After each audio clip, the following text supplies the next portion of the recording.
Welcome everyone. आज हामी ग्रामरको आर्टिकलको बारेमा चर्चा गर्नेछौँ। In a very simple word, नाउनको अगाडि राखिने अ, एन र दलाई नै आर्टिकल भन्ने गरिन्छ।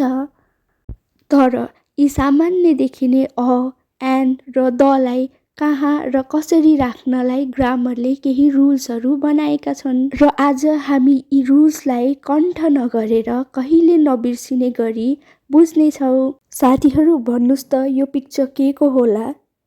हो, यो एउटा रेडियो हो र यो एउटा आइफोन हो र यही एउटा शब्द अङ्ग्रेजीमा गएर अ र एन भएको हो र यही अ र एनलाई सिङ्गुलर नाउनको अगाडि प्रयोग गरिन्छ। जस्तै यी इक्जाम्पलहरू हेर्नुहोस् त, an airplane, an apple, an orange, a cat, a book, a cow। यी नाउन सिङ्गुलर भए तापनि कसैमा अ र कसैमा एन कसरी भयो होला?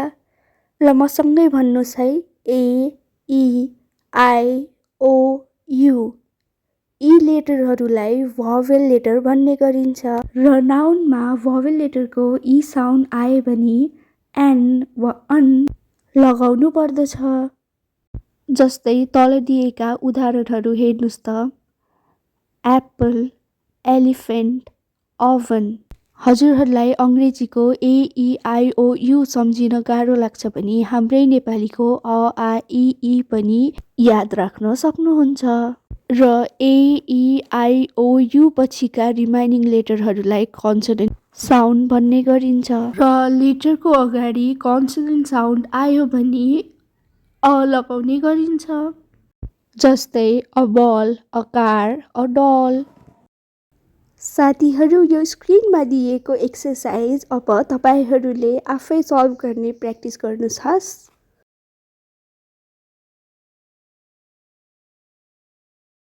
आशा छ हजुरहरूले एन्सर मिलाउन सफल हुनुभयो होला। यो 5 नम्बरको र 6 नम्बरको क्वेसनलाई फोकस गरौँ है साथीहरू। यहाँ सिङ्गुलर एयरप्लेन नभएर एयरप्लेन्स भएको कारणले ए र एन लगाउन मिल्दैन, तर त्यसको साटो फ्यु, सम, इभन नम्बर्सहरू पनि एड गर्न मिल्छ। अनि अ युनिभर्सिटी चाहिँ कसरी? युनिभर्सिटीको फर्स्ट लेटर यु भए तापनि हामीले उच्चारण गर्दा युनिभर्सिटी नभएर कन्सोनेन्ट साउन्डको य प्रयोग गर्दछौँ। त्यसरी नै आवरको फर्स्ट लेटर कन्सोनेन्ट भए तापनि उच्चारण गर्दा चाहिँ आवर भएकोले एन आवर लेखिन्छ। साथीहरू, अब दको पोस्टमार्टम गरौँ। मैले एकदमै राम्रो नोभल पढ्ने अवसर पाएँ, kite runner by Khaled Hosseini. This is the novel I brought last year. मेरो साथीले पनि नोभल किनिछ, तर कुन नोभल हो त्यो नोभलको नामै भनिन। डेफिनेट आर्टिकलमा चाहिँ सुन्ने मान्छेले भन्ने मान्छेले के भन्न खोजेको प्रष्टसँग बुझ्छ, अनि इनडेफिनेट आर्टिकलमा चाहिँ सुन्ने मान्छेले थाहा नै छैन कि कसको कुरा गरिरहेको छ भनेर। मानौँ हाम्रो कुनै साथीले हाम्रो एड्रेस माग्यो रे, अनि हामीले चाहिँ एन्सरमा आई लिभ इन हाउस भनिन् रे के। त्यो भन्ने मान्छेलाई पनि सुन्ने मान्छेलाई पनि क्ल्यारिटी भएन के। तर अब I live in a house near the Shiva temple भन्यो भने बल्ल सुन्ने मान्छेलाई प्रष्ट भयो नि त। साथीहरू, अर्को इक्जाम्पल पनि हेर्नुहोस् है।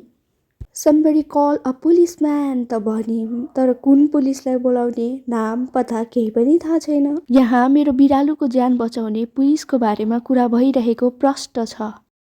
साथीहरू, स्क्रिनमा दिएको गृह कार्य दिँदै म आजको भिडियो यहीँ टुङ्गाउँछु। भिडियो यहाँसम्म हेरिदिनु भएकोमा धन्यवाद।